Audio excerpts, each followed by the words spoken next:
हम सभी साथियों ने मारुति में काम किया है और जैसा कि हमारी भी एक आवाज़ उठी थी।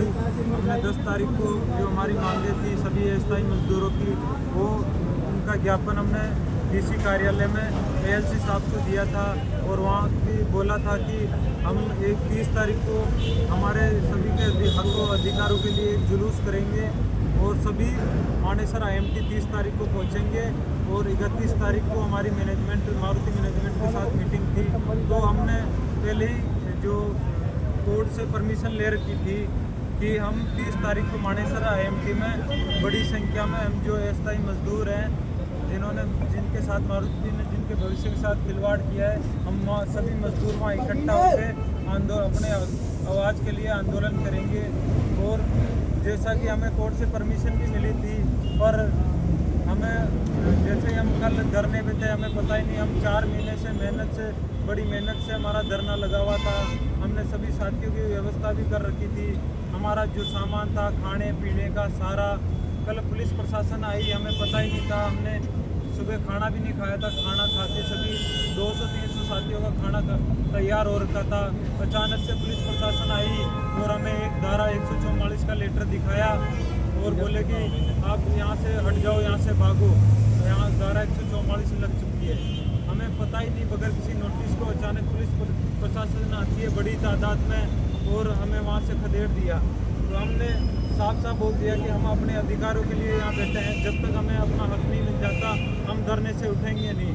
जब तक हमारी मजदूरों की मांगें पूरी नहीं हो जाती हम धरने से उठेंगे नहीं। तो पुलिस प्रशासन ने ज़बरदस्ती हमें बिठाने लगी। हम भी बोल दिया, भाई आप जहाँ ले जाना चाहते हो हमें ले जाओ, हमें किसी चीज़ का डर नहीं। आप जेल में जाना चाहते हो, हमने कोई कानून तोड़ा, हमने कोई जुर्म किया, हम अपने हकों के लिए खड़े हैं। अगर हम अपने अधिकारों के लिए खड़े नहीं हो सकते, अपने अधिकारों के लिए खड़ा होना कोई जुर्म है, तो हमें ले चलिए। तो हम सारे साथी पुलिस की गाड़ियों में बैठ गए। पुलिस ने हमें 30-35 किलोमीटर दूर ले जाके, यहाँ जज्जर मोड़ था, वहाँ कम से कम 60-70 साथियों को वहाँ ले जाके गाड़ी में भर के वहाँ छोड़ दिया और बोला कि आप अब यहाँ से जिधर जाना चाहते हो चले जाओ, पर धरना स्थल पर नहीं जाना है।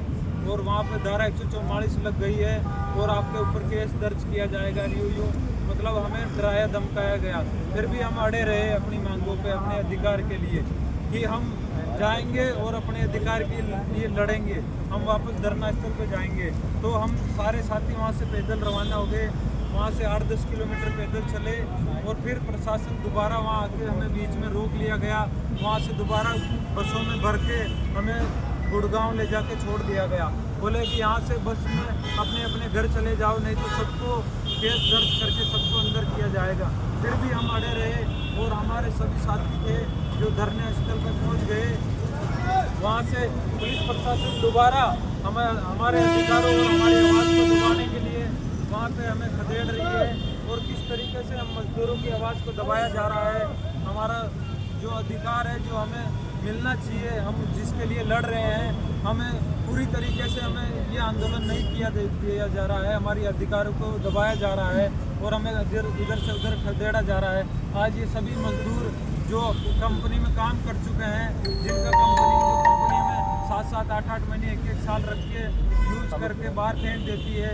हमारी जवानी का जो अहम हिस्सा है, जिसमें हमें अपने करियर का जो डिसीजन करना होता है, उसमें कंपनी हमारा यूज करके बाहर भेज देती है और हमें दोबारा चांस मिले, इसीलिए कंपनी में हमें प्राथमिकता मिले, इसके लिए हम यहाँ खड़े हुए थे कि कंपनी हमको पहले जो खरगोदा प्लांट लगा है उसमें हमें पहली प्राथमिकता मिले, हमें काम दिया जाए, हमें काम करना है और हमें अपना जो हम आज कंपनी ने सर्टिफिकेट दिया है वो कहीं काम नहीं आ रहा है, तो हमें कंपनी में वापस दोबारा काम दिया जाए, हमें यूज करके ऐसे बाहर ना किया जाए।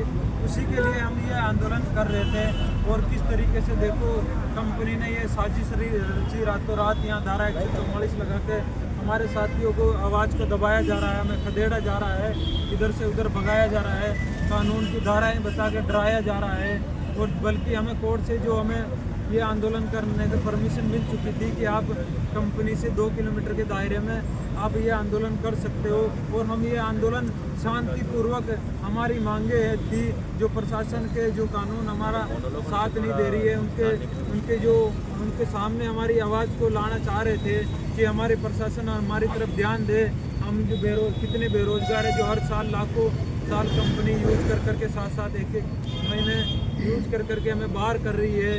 हमारे साथ ये नाइंसाफ़ी हो रही है, जो कंपनी हमें सर्टिफिकेट दे रही है उसके बाहर कोई मान्यता नहीं, हमें कोई रोज़गार नहीं मिल रहा है, हम दर दर भटक रहे हैं। तो हम अपनी आवाज़ को लेकर यहाँ 30 तारीख को यहाँ आज जो एकत्रित हुए, तो कानून प्रशासन अचानक से हमें खदेड़ रही है और हमें यहाँ से इधर से उधर भगा रही है।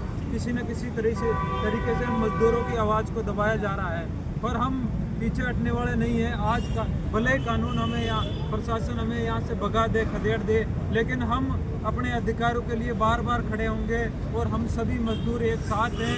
और हम बार बार कल हमारी मीटिंग है डीसी कार्यालय में, हम सभी साथी वहाँ पर भी इकट्ठा होंगे और अपनी मांगों के लिए, अपने अधिकारों के लिए वहाँ खड़े होंगे और अपनी जो हमारा अधिकार है हम वो लेकर ही रहेंगे।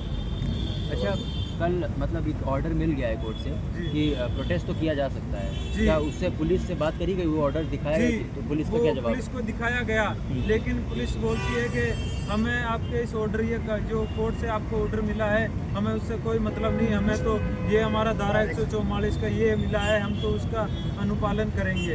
भाई हमें तो हमारा ड्यूटी है, हमें तो वो पूरी कर रहे हैं, हमें तो एक धारा 144 का मिला है, तो हम आपको यहाँ एकत्रित नहीं होने देंगे, आप अपने घर जाओ, यहाँ से भागो, हम आपको इधर आने नहीं देंगे, ऐसा बोल के हमें खदेड़ा जा रहा है। मतलब कोर्ट के ऑर्डर की कोई मान्यता नहीं है। और जो हमारे साथी थे धरना स्थल पे, जो हमारे समथिंग 150 साथी थे, उनको बसों में भर के पता नहीं कहाँ ले जाया गया, उनका अभी तक कोई पता नहीं है। उनको बसों में कहीं पता नहीं किधर, कल की तरह हो सकता है उन्हें भी 30-40 किलोमीटर दूर ले जाके छोड़ दे, पता नहीं अभी वो कहाँ पे है। हमारे कोई जो साथी हैं, हमारे जो कमेटी के मेंबर हैं, उनको सभी को भर के ले जाया गया और हम साथी को इधर से उधर खदेड़ रहे हैं। हमारी आवाज़ को पूरी तरीके से पुलिस आ रही है, साइड हो जाओ। जो हमारा खाने पीने का, राशन का, जो भी जितना भी सामान था वो सब भर के पुलिस प्रशासन यहाँ से